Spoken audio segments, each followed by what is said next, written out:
Math कक्षा 8वीं Hindi medium chapter 7वां घन एवं घनमूल एक्सरसाइज 7.2। इसका सम है घन एवं घनमूल। तो घनमूल देखो, घनमूल का साइन बताता हूँ आपको क्या है, उसका जो चिन्ह है वो क्या है। ये था हमारा वर्गमूल। अब यहाँ इसके ऊपर 3 लगा देंगे तो ये इसका घनमूल हो जाएगा। ये वर्गमूल का साइन बना करके इसके ऊपर 3 लगाएंगे तो ये हमारा घनमूल होगा। अब देखो पहला सम है अभाज्य गुणनखंड विधि द्वारा निम्नलिखित में से प्रत्येक का घनमूल ज्ञात कीजिए। अब इसमें देखो 64 का घनमूल 2 पे गया 32, 2 से भाग दिया 16, 2 से भाग दिया 8, 2 से भाग दिया 4, 2 से भाग दिया 2, 2 से भाग दिया 1। अब 64 के ये जो अभाज्य गुणनखंड है ये 2 गुणा में 2 गुणा में 2 गुणा में 2 गुणा में 2 गुणा में 2। तो एक तो ये घनमूल हो गया और एक ये घनमूल हो गया। तो यानी कि 64 का घनमूल होगा 2 गुणा 2, 4 आंसर आएगा इसका। तो इस तरह से आपने ये सवाल सारे हल करने हैं। अब एक सम है, इसमें से करा देता हूँ मैं। अब देखो ये है 5वां सवाल है 15,625। अब इसके अंदर है 15,625। अब ये सम 5 पे जाएगा जी। 5 दिए 15, 5 एकम 5, 5 दूनी 10, 5 5 25। फिर 5 छिके 30, 5 दूनी 10, 5 5 25। फिर 125, फिर 25, फिर 5 और फिर 5। तो 15,625 के अभाज्य गुणनखंड हो गए तो 5 गुणा में 5 गुणा में 5 गुणा में 5 गुणा में 5 गुणा में 5। इसमें कितने बन गए जी? अब है 15,625 का घनमूल 5 गुणा में 5 बराबर में 25। तो इसका 25 आंसर आ गया।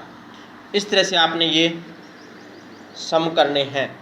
सम करने से पहले ये इसकी सारणी दे रखी है आपको। ये सारणी आपको मौखिक तौर पे ज़रूर याद होनी चाहिए, ठीक है। अगर ये मौखिक तौर पे आपको याद नहीं है तो आप इसमें से छोटे छोटे सम हल नहीं कर पाओगे। एक सारणी ये दे रखी है कि 11 का घन होता है 1331 और 11 का घनमूल आप निकालोगे तो 1331 का घनमूल निकालोगे तो 11 1728 का 12 21 97 का 13। तो घन निकालना है तो आपको 3 3 से ये गुणा करनी है। घनमूल निकालना है तो उसका जो है 3 3 बार गुणा करके 1 निकाल लोगे उसका। तो ये है इसका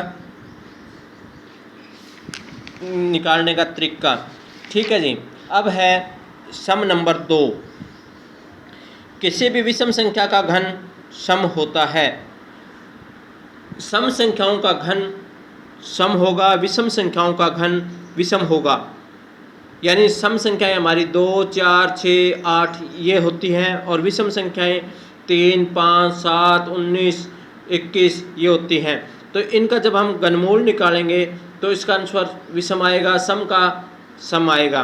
तो ये कहता है कि किसी भी विषम संख्या का घन सम होता है तो विषम संख्या का घन विषम ही होगा। तो ये कथन क्या है? असत्य। एक पूर्ण घन 2 शून्यों पर समाप्त नहीं होता। एक पूर्ण घन दो शून्यों पर समाप्त नहीं होता। तो ये क्या है? ठीक है।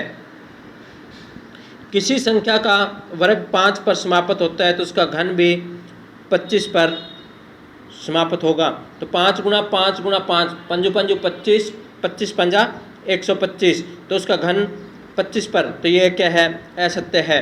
ऐसा कोई पूर्ण घन नहीं है जो 8 पर समाप्त होता है। ऐसा कोई पूर्ण घन नहीं है जो 8 पर समाप्त होता है। गलत, क्योंकि 2 का घन क्या है? 2 को 3 बार जब गुणा करेंगे तो क्या आएगा हमारा? 8 आएगा। तो ये क्या है? 8 पर समाप्त। ऐसा कोई पूर्ण घन नहीं है जो 8 पर समाप्त होता है। तो ये कथन क्या है? असत्य है, क्योंकि है। तो 2 अंकों की एक संख्या घन 3 अंकों वाली संख्या हो सकती है। 2 अंकों वाली संख्या का घन 3 अंकों वाली संख्या हो सकती है? नहीं, क्योंकि ये 4 पे जाएगा। 4 अंकों की संख्या हो सकती है, इसमें 3 अंकों की नहीं हो सकती। 2 अंकों वाली संख्या के घन में 7 या अधिक अंक हो सकते हैं। यह भी कथन क्या है? असत्य है। 1 अंक वाली संख्या का घन 1 अंक वाली संख्या होगी, यह ठीक है। तो इस तरह से आपने ये करने हैं। अब है, आपको बताया जाता है कि 1331 का घनमूल क्या? बिना गुणनखंड किए आप अनुमान लगा सकते हैं कि इसका घनमूल क्या है। इस प्रकार 4913, 12167 और घनमूलों का अनुमान लगाइए। तो ये 1331 का घनमूल जो है 11 होगा। इसी तरह से इसका अनुमान लगाना, तो ये पीछे वाली सारणी देख करके आप कर लोगे। तो ये आपकी प्रश्नावली कंप्लीट हुई। Thank you.